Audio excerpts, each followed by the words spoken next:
Hello, welcome. Today I'm sharing some of the real and sustainable habits that help me transition to cooking nearly all of our meals from scratch. Now, I've always made a lot of our food at home, but it wasn't until last year that I really prioritized cooking from scratch.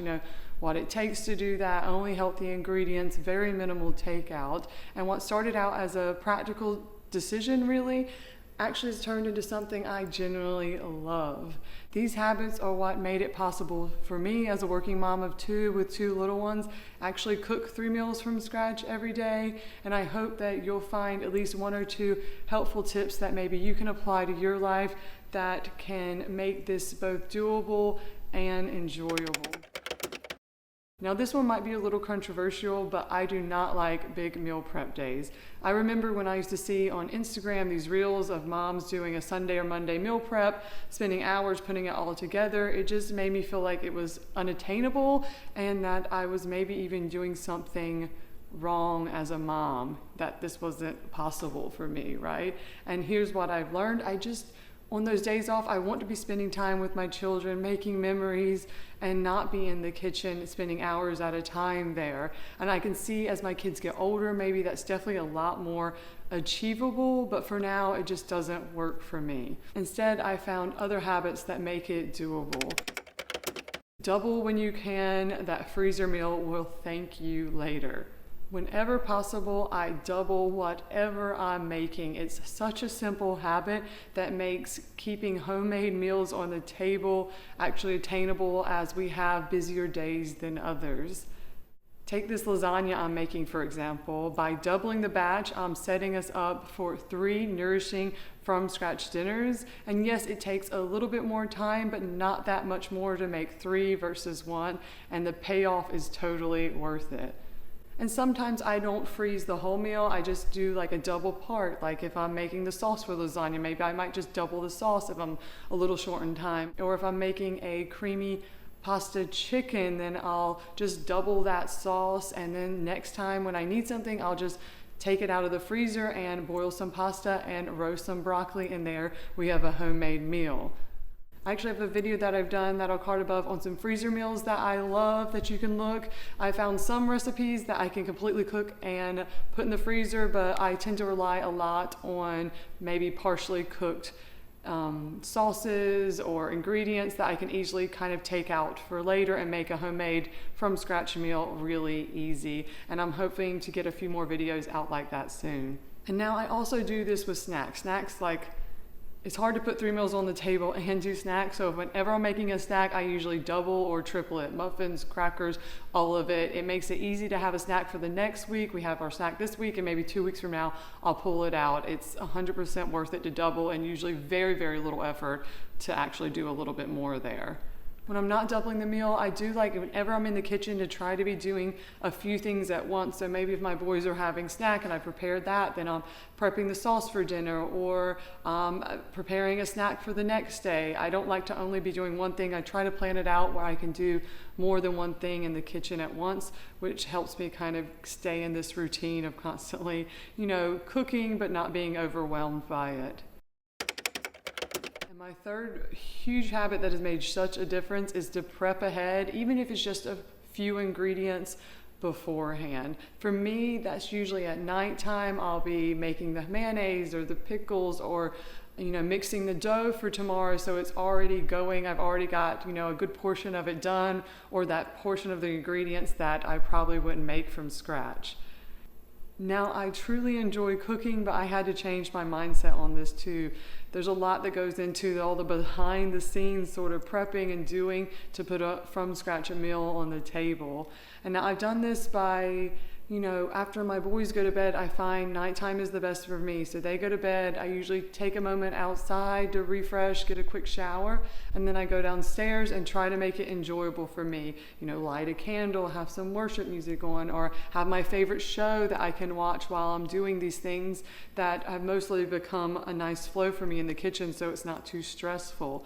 I find this makes it enjoyable for me, and I can actually relax and unwind this way too. I used to think that sitting in front of a TV was the best way to do that, but that actually doesn't really improve my sleep. I sleep much better on the nights that I'm able and have the energy to do this. You might find throughout the day works better, or maybe in the morning if you're an early riser, but just nighttime is what I found works best for me. And over time, I feel like this habit helps me kind of constantly stay in the kitchen a little bit. I'll also do some small things throughout the day if I can, but it helps to get this nice rhythm where I'm never spending too much time in the kitchen at one time. But over time, I've learned that constantly doing it a little bit here and there has made it manageable for me without burning out on it. And I find that I actually really enjoy being in my kitchen because I'm not trying to cram too much in at once.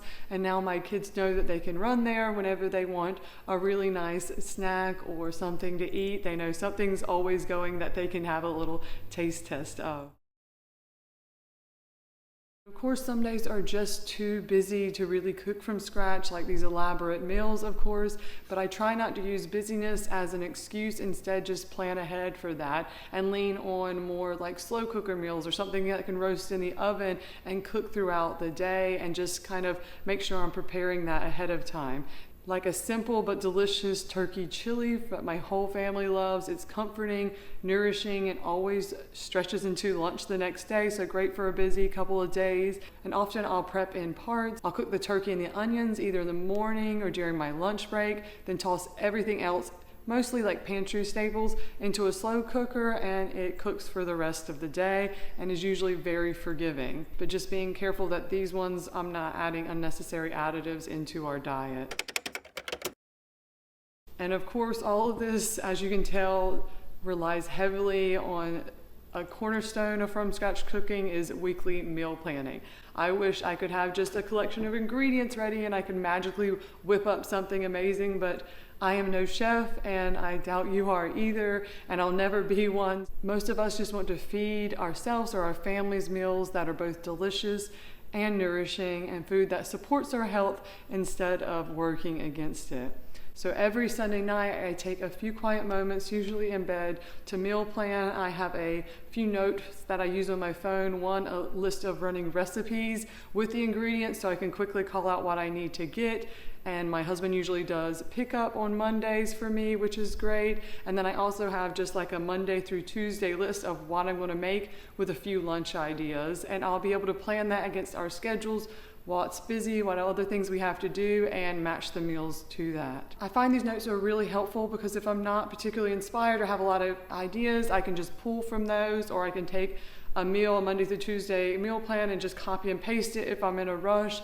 You know, it just helps me not have to be using my brain so much every time I do this every week. But if I have the time, I love to be looking for new recipes, seasonal, because that's what tastes the best and what you can easily get a hold of for a better price. So right now I'm thinking, light, fresh meals, pesto-based pastas, snacks will be mostly fruit-based, fresh lemonade as the fall starts to come.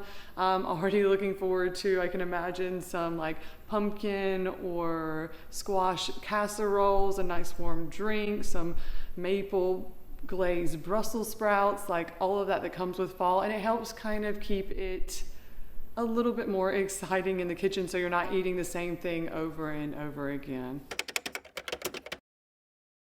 Now, my next habit is once you find a recipe you love, memorize it. There's something so freeing about being in the kitchen and not having to constantly look back at your phone or recipe or cookbook. When you know the recipe from heart, you can prep it more efficiently. You can start at the right time and avoid that stressful, dinner's running late and everyone's hangry moment. Instead, you feel more calm, capable, and present, partly because you know what you're doing and what comes next. I started by mastering 20 recipes that are all from scratch. I cooked them a few times and therefore I mostly got them memorized in my head, maybe a quick refresher before I cook, but that was my foundation. And each week I try to add one or two that I would like to add to that list and find out what's our favorite and then cook it a few times until I've memorized it. One day I imagine I'll be able to step away from work, turn on some nice music and really enjoy cooking a meal with a nice glass of Chardonnay in hand, but that is a long time away and many, many meals. For now, it looks very different. Right now, it's a full house filled with little voices, giggles, toys underfoot and small arms wrapped around my legs, asking for one more bite ready for dinner. And while it's chaotic, I know I'll miss these moments one day. So I'm learning to love this season for what it is, and it starts with getting my kids involved. Now, it looks differently depending on the age. For my youngest, I mostly just got him on my hip, letting him look at what I'm doing. He loves doing that, and I do that when I can. It's hard with only one hand sometimes.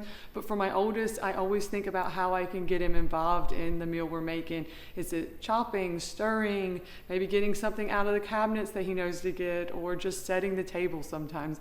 I found that he actually kind of gets a little disappointed if I don't have a job for him now, which makes it hard. So I really got to think ahead on that. But it makes him so capable. It makes him confident. It makes him feel like he's part of contributing to our home, which is important for kids. And I hope in the long run he'll actually develop a love for cooking, care for what goes into his body. I've been doing this not only in the kitchen but other things where I can, like cleaning or gardening, and it's just amazing how much he wants to help and how good of a job he can really do. Now, I've always loved Christmas, not just for the presents, but the atmosphere. It's cozy. There's twinkling decorations. There's smell of apple cider in the air. It's all so special, and you're doing all these fun things together that are traditions, right? My mom created that, and I'm trying to do the same, but I've also realized it's not reserved for one time a year, and that we can create some of these special moments every day. You guys want popsicles? Yeah!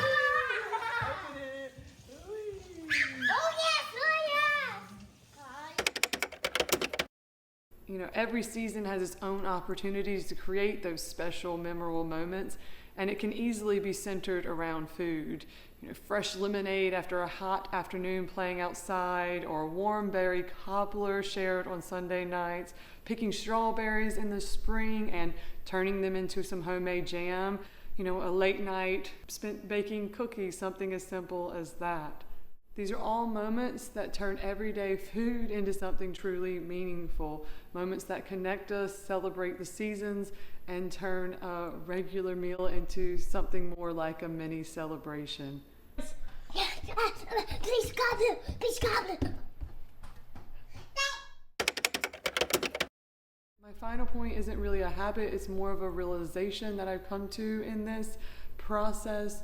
You know, I used to think in my younger years that happiness and success was grounded in a successful career, traveling, you know, achieving these financial milestones, but I've learned that just isn't the case for me. I'm happiest right here at home with my children, cooking nourishing meals, you know, creating things with my hand and savoring beautiful, meaningful moments, cooking from scratch, gardening, crafting, which are often overlooked or forgotten in our fast-paced world. And honestly, there's so much more I want to learn and explore in this space. And don't get me wrong, I'm very grateful for the modern conveniences and the choices we have. It is so helpful, and I'm so happy we have them. I just think there's something powerful about cultivating creativity, hands-on skills, and intentional living, what works best for you. This might be it, or it might be something completely different. It fosters a deep sense of meaning, accomplishment, and purpose that we can't always get elsewhere or through what everyone else tells us will deliver that for us. Well, that's it. I hope you found some spark of inspiration that can help you in your kitchen and your journey, or maybe something just familiar that you've experienced. Let me know in the comments. I'm so glad to have you here, and we'll see you next time.